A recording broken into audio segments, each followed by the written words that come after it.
द्वारका नगरी की कहानी। द्वारका नगरी का उल्लेख भारतीय पौराणिक ग्रंथों में बहुत महत्वपूर्ण स्थान रखता है। यह नगरी भगवान श्री कृष्ण की राजधानी के रूप में प्रसिद्ध है। द्वारका, जो आज गुजरात राज्य में स्थित है, जो भारत के चारों धामों में से एक माना जाता है।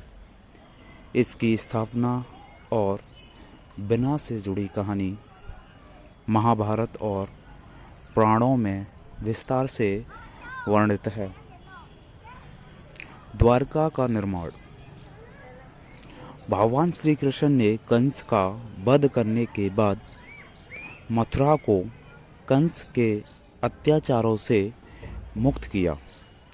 हालांकि कंस के वध से कंस के ससुर और मगध के राजा जरासंध अत्यंत क्रोधित हो गए।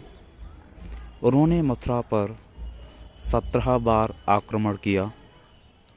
बार बार के युद्धों और मथुरा के निवासियों को होने वाले कष्टों को देखकर श्री कृष्ण ने एक नई नगरी बसाने का निर्णय लिया। कहा जाता है कि भगवान विष्णु के आशीर्वाद से समुद्र देवता ने भूमि प्रदान की और भगवान विश्वकर्मा ने उस भूमि पर एक भव्य नगरी का निर्माण किया। इस नगरी को द्वारका कहा गया, जिसका अर्थ है द्वारों की नगरी। द्वारका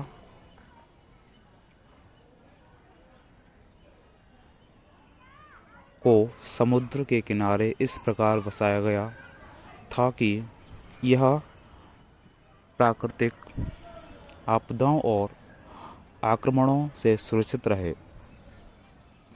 द्वारका का वैभव द्वारका नगरी को अद्वितीय वास्तुकला और भव्यता के लिए जाना जाता था। इस नगरी में हर जगह सोने, चांदी और कीमती पत्थरों से सजी इमारतें थीं। यहाँ के महल, मंदिर और बाजार सभी भव्य और सुंदर थे। यह नगरी 7 द्वारों से घिरी हुई थी, जो इसे एक किले का रूप देते थे। श्री कृष्ण ने अपने परिवार और यादव कुल के सभी सदस्यों को मथुरा से द्वारका बुला लिया। द्वारका न केवल यादव कुल की राजधानी बनी, बल्कि यह व्यापार और संस्कृति का भी केंद्र बन गई। यहाँ के लोग सुखी और संपन्न थे। महाभारत में द्वारका का महत्व।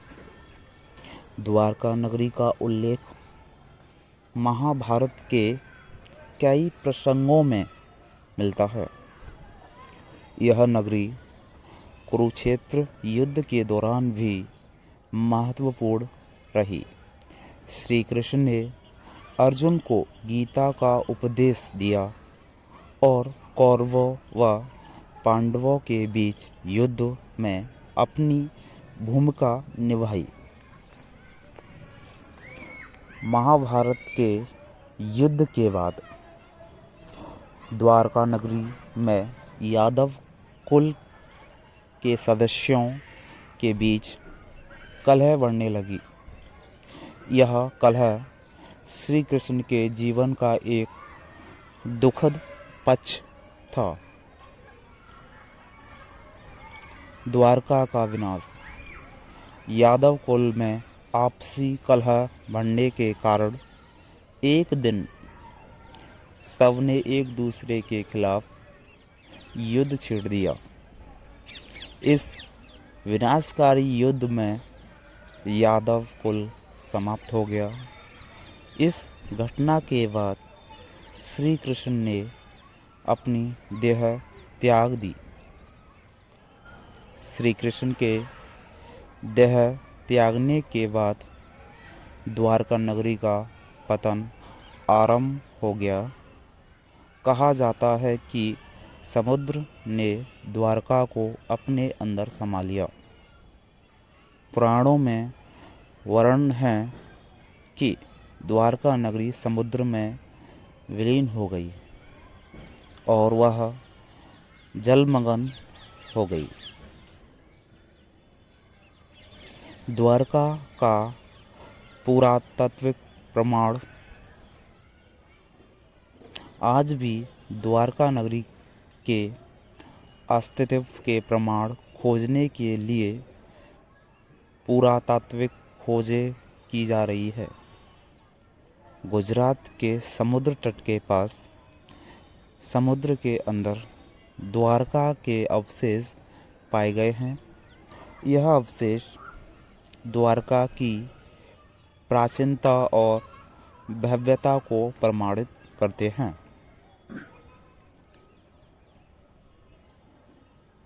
द्वारका का आध्यात्मिक महत्व। द्वारका को भगवान विष्णु के अवतार श्री कृष्ण की नगरी होने के कारण पवित्र स्थान माना जाता है।